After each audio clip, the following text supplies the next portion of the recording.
And we're back. This time I'm going to show you how to create a chevron in Illustrator. Let us create a line. I hold Shift to have it set to 0 degrees, and we don't want to have a fill. A black stroke of around 10 points should be fine. And now I'll use my first color right here. You can copy the hex code if you want.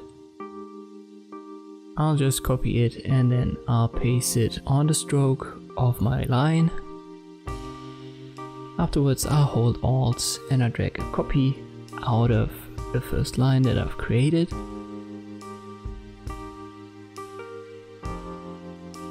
I'll reposition it with the arrow keys,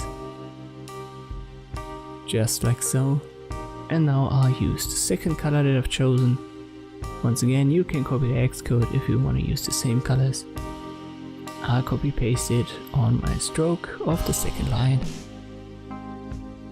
And once more, I'll create a copy by holding Alt and dragging it out of the second line. I'll reposition it and now I'll make the stroke color white.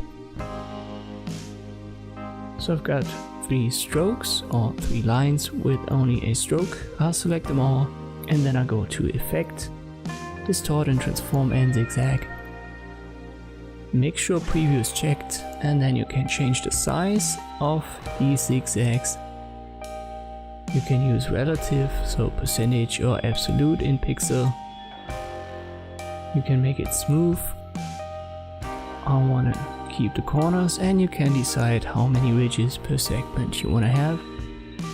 I think 8 should be fine here. Well, let me zoom in a little bit and I'll drag a copy out of it. Once more, hold Alt and then select it.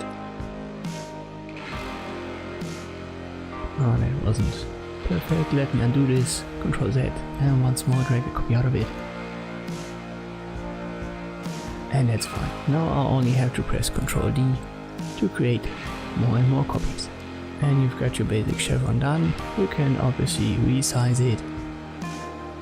You can rotate it and transform it further. But this is the way you can create basic chevrons in Illustrator from scratch. Thank you for watching and I'll see you next time.